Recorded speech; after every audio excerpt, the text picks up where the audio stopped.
So you want to get paid for your concert photography work. That's what this video is about, getting paid for your concert photography work. So you've worked hard, you think your work's good enough, you put in your time, and you say, well, hey, it's time for me to get paid.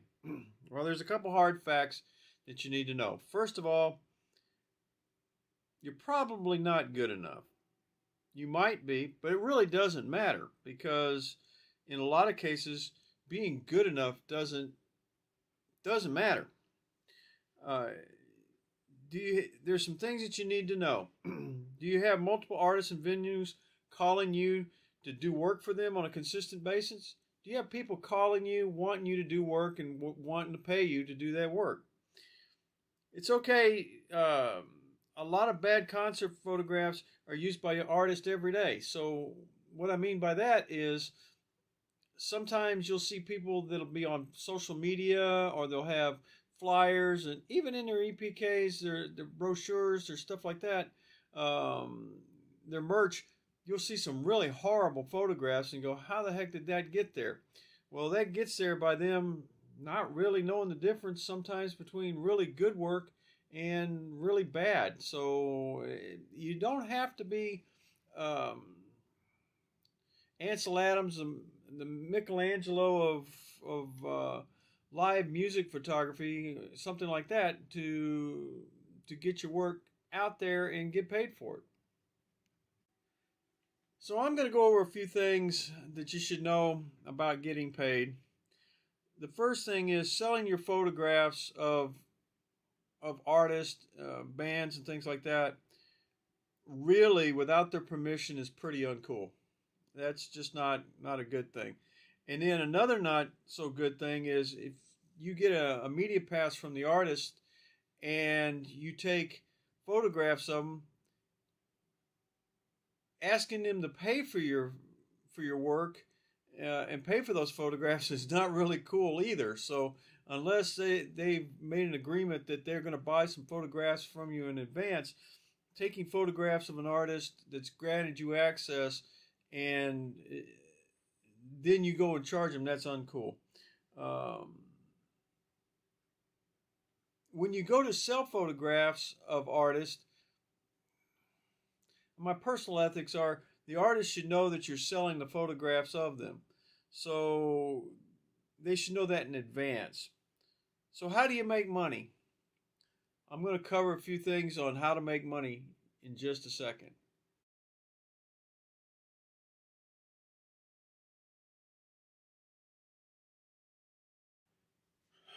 Okay, making money as a concert or live music photographer is sometimes not just making money by doing concert and live music. A lot of photographers that do concert work also own studios. They do headshots. They may do weddings. They may do many other things. I know when I was working pretty much full time, I was shooting the insides of department stores during the day and shooting rock concerts at night. So a lot of times photographers will have second gigs or full-time gigs and then do music photography as a second job. So by having another gig, another job is one way of making money.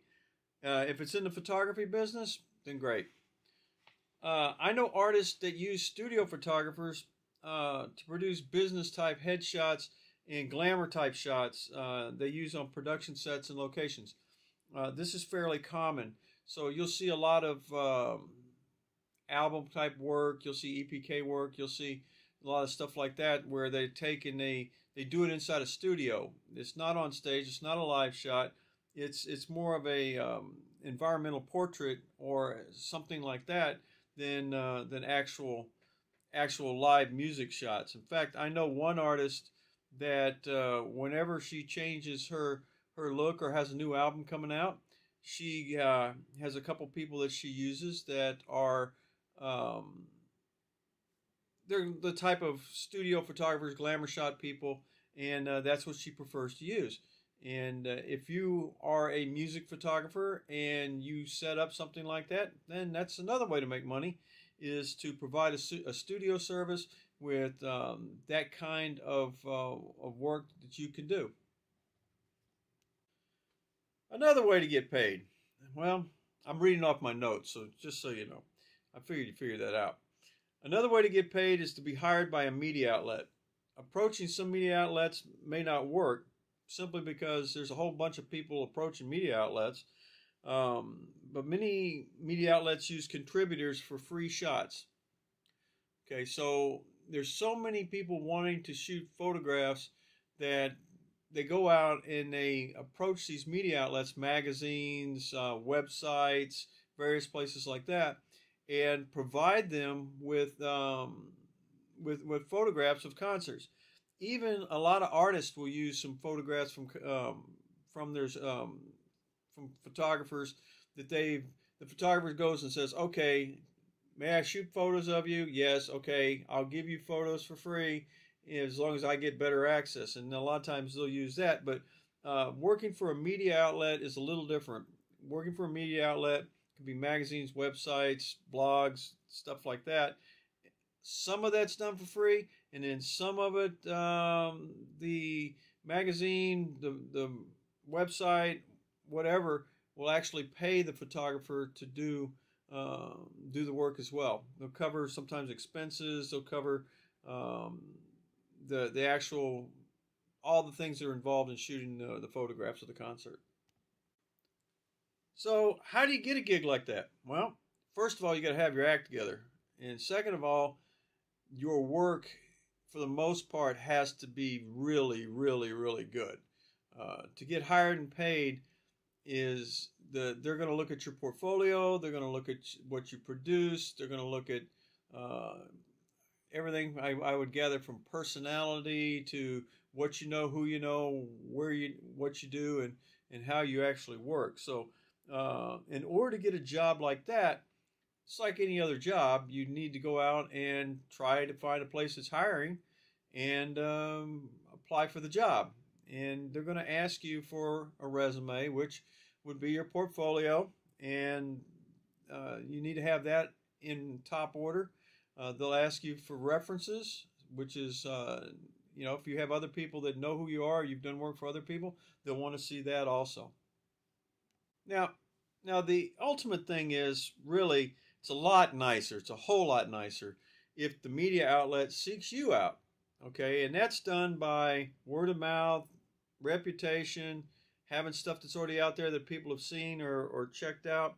So it's a lot nicer if a media outlet really searches you out and calls upon you. And quite honestly, you've got to be really, really good, and that doesn't happen very often. Another way to get paid is to be really tight with an artist or a band and be able to shoot for them on their request. So a lot of times I'll have a band come up to me or someone come up to me and say, hey, I'm putting out a new album. I need photographs so I can approach record labels. I can hit radio stations with them and things like that. So in that case, when they approach me, there's a charge for what I do, okay, because I'm doing specialized services for them. If I approach them, then that's a whole different matter, a whole different story.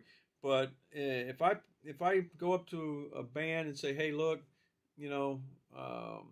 this, I'll give you some of this for free, and then but if they approach me and they want specific things and times and dates and I have to make appointments in certain things, then what'll happen is I'll be doing the charging.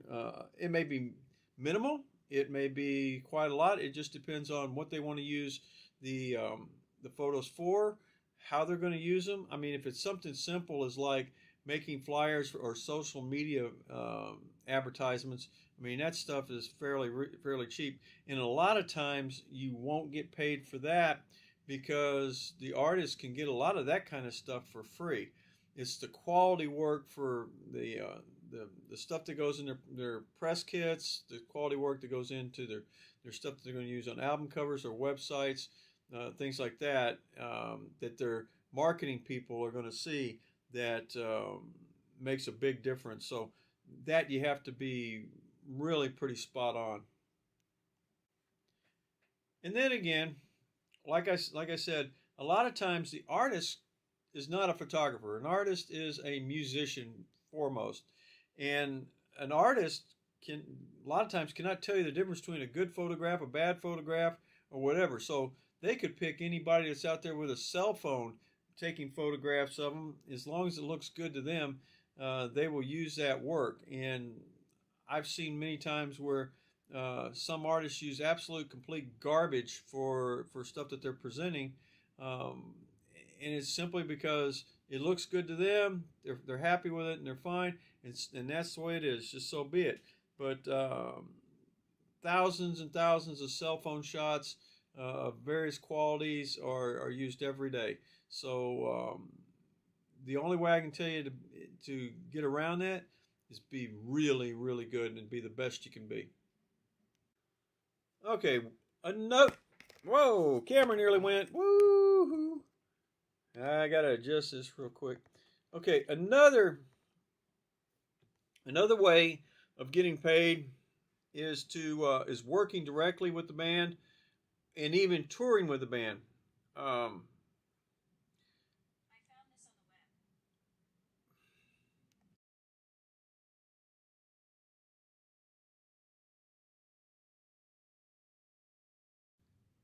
Okay, another way to get paid is working with the band and even touring with the band. So sometimes you can go on the road with the band, and the only problem with that is it will not support you financially unless there's a stroke of luck and act of Congress, something, whatever happens, lightning bolt hits you twice. Normally, if you go on the road with a band or you're shooting for a band, it's a short-term project. So it may be a week, 2 weeks, it could be a month. It could be a reoccurring gig where they call up and they say, hey, I got a new album coming out, I got a new single. At that point, you get to do it again, but typically you're not going to be able to pay your rent and feed your family on something like that at all. So, but you can make some money by touring with a band. But you want to make sure that you can eat. Eating's a good thing. Another way to get paid is become a house or a venue staff photographer. Smaller venues typically have people that are buddies or friends or something like that that do a lot of the photographing work for free.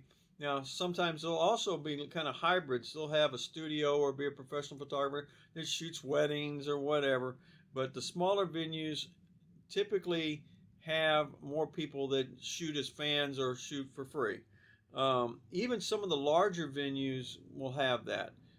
They'll have people that shoot, photos and not have to pay them. On the other end, some venues, festivals, larger venues that especially will pay people because they're using the photographs for marketing materials.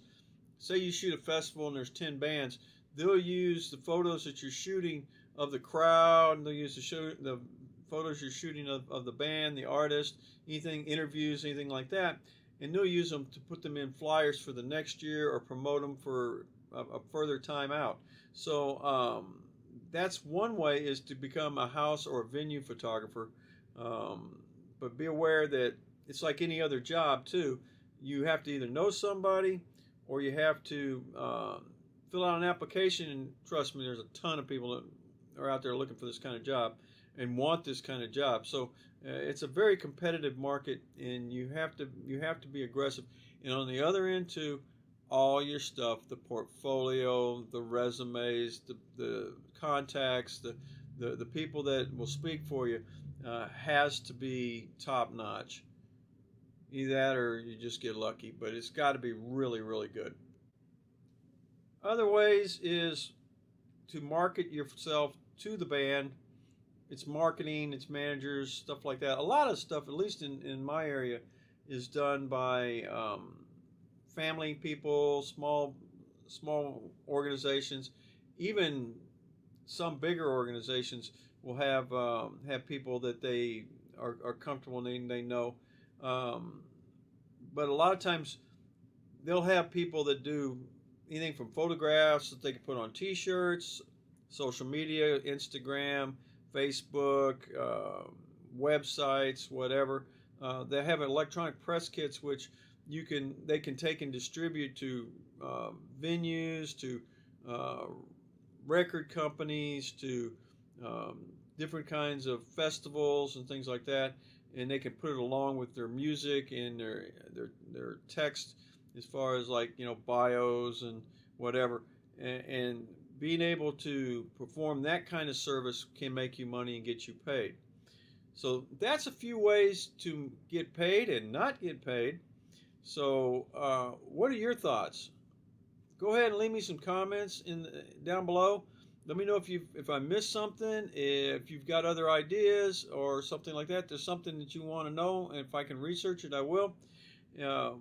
As always, we appreciate you showing up for our videos and watching them. Please, if you like them, hey, give me a like, please, man. That's great. We would love it if you would follow and subscribe. That would be absolutely awesome, and it helps us and gives us incentive to produce more of these videos for you on how to deal with how to become how to improve as a live music or concert photographer. So again, thank you very much, and we'll see you next week. Bye-bye.